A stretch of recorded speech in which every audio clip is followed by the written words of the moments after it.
Assalamualaikum warahmatullahi wabarakatuh. Perkenalkan, kami dari kelompok 5 yang beranggotakan saya sendiri, Mus Mulyana, Farhan Ramadan, dan Kurniawan.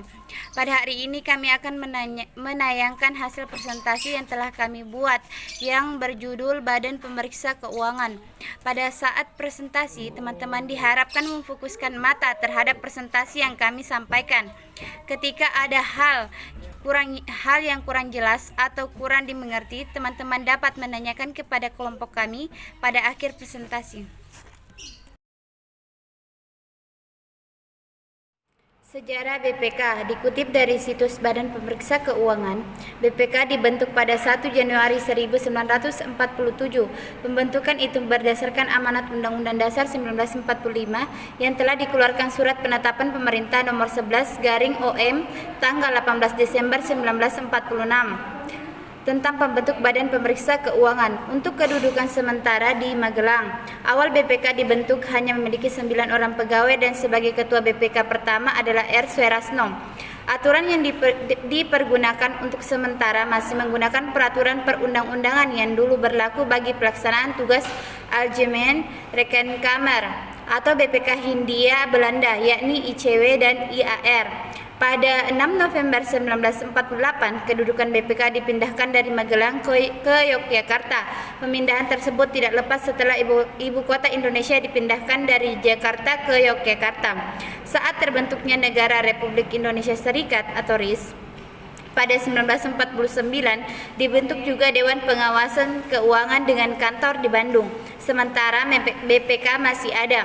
Namun saat kembalinya bentuk Negara Kesatuan Republik Indonesia atau NKRI, Badan BPK dan DPK kemudian digabung dengan berkantor di Bandung pada 1950. Pada tanggal 5 Juli 1959 dikeluarkan Dekret Presiden RI yang menyatakan berlakunya kembali Undang-Undang tahun 1945. Dengan demikian, Dewan Pengawas Keuangan berdasarkan Undang-Undang 1950 kembali menjadi Badan Pemeriksa Keuangan berdasarkan Pasal 23 Ayat 5 Undang-Undang tahun 1945.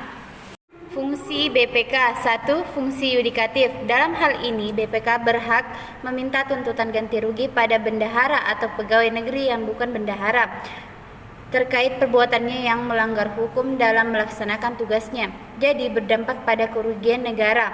Fungsi yudikatif BPK ini sangat berbeda sekali dengan tugas lembaga yudikatif. 2. Fungsi operatif.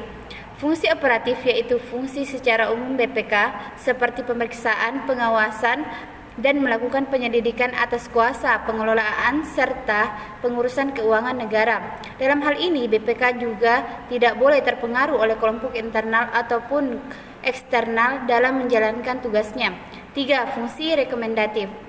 BPK bisa memberikan rekomendasi pertimbangan pada pemerintah pusat dalam proses pengurusan dan pengelolaan keuangan negara dengan tujuan supaya pemakaiannya lebih efisien. Wewenang BPK Badan Pemeriksa Keuangan. 1. Menentukan objek pemeriksaan, merencanakan dan melaksanakan pemeriksaan, menentukan waktu dan metode pemeriksaan, serta menyusun dan menyajikan laporan pemeriksaan. 2.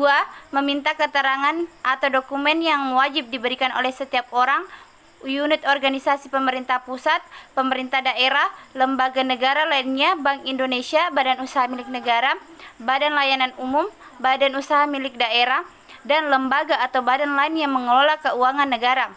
Ketiga, melakukan pemeriksaan di tempat penyimpanan uang dan barang milik negara, di tempat pelaksanaan kegiatan, pembukuan dan tata usaha keuangan negara, serta pemeriksaan terhadap perhitungan-perhitungan, surat-surat, bukti-bukti, rekening koran, pertanggungjawaban dan daftar lainnya yang berkaitan dengan pengelolaan keuangan negara. 4. Menetapkan jenis dokumen, data serta informasi mengenai pengelolaan dan tanggung jawab keuangan negara yang wajib disampaikan kepada BPK. 5. Menetapkan standar pemeriksaan keuangan negara setelah konsultasi dengan pemerintah pusat atau pemerintah daerah yang wajib digunakan dalam pemeriksaan pengelolaan dan tanggung jawab keuangan negara. 6. Menetapkan kode etik pemeriksaan pengelolaan dan tanggung jawab keuangan negara. 7. Menggunakan tenaga ahli atau tenaga pemeriksa di luar BPK yang bekerja untuk dan atas nama BPK.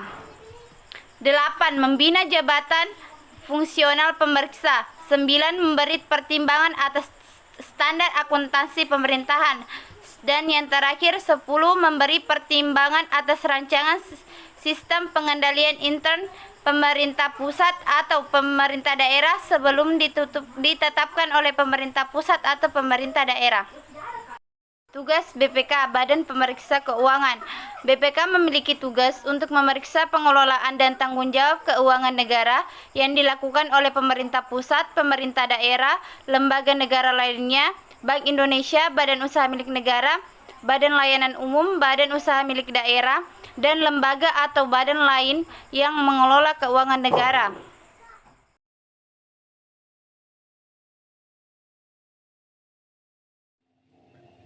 Hak BPK dalam menjalankan tugasnya buat mengelola keuangan negara.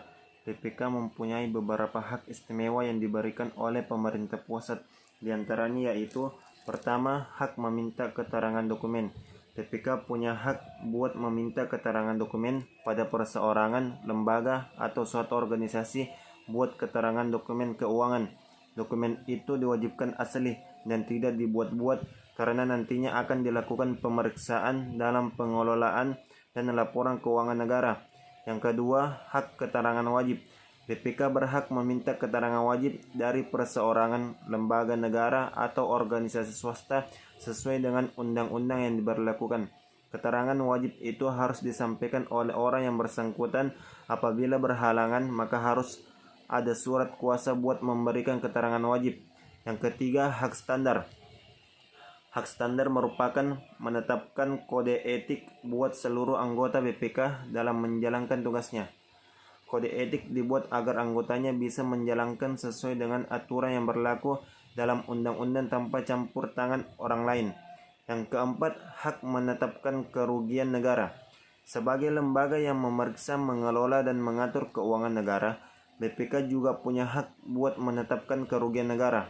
Laporan kerugian negara ini tujuannya supaya negara bisa meminimalisir pengeluaran dan hutang buat membangun pemerintah yang lebih baik.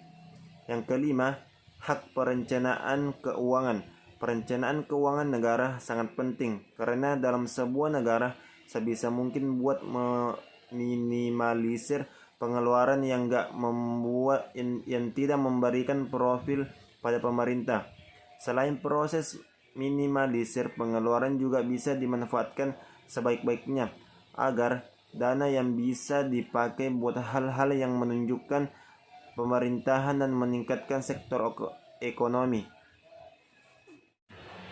Kewajiban BPK.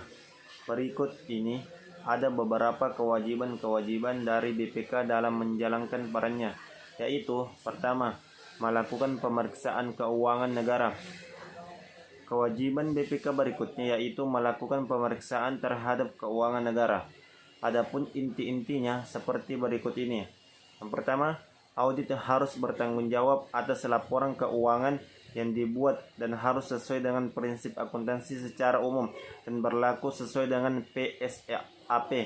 Yang kedua, audit harus menunjukkan kalau ada kesalahan atau ketidakkonsistenan penerapan prinsip akuntansi dalam menyusun laporan keuangan negara. Yang ketiga, audit diharuskan membuat pernyataan yang berupa pendapat atas laporan keuangan secara keseluruhan yang dibuat. Yang keempat, laporan keuangan yang dilaporkan harus mencakup informasi yang informatif dan selengkap mungkin. Yang kedua, melakukan pemeriksaan APBN. Anggaran pendapatan dan belanja negara atau disebut dengan APBN adalah rencana keuangan pemerintah dalam 1 tahun dan nantinya akan ditinjau dan disetujui oleh DPR. Sekian presentasi dari kelompok kami. Terima kasih kepada teman-teman atas ketenangannya dalam mengikuti presentasi kali ini. Semoga dengan presentasi kali ini dapat menambah wawasan teman-teman. Dan apabila ada tutur kata kami yang kurang berkenan di hati teman-teman, mohon dimaafkan. Sekian. Wassalamualaikum warahmatullahi wabarakatuh.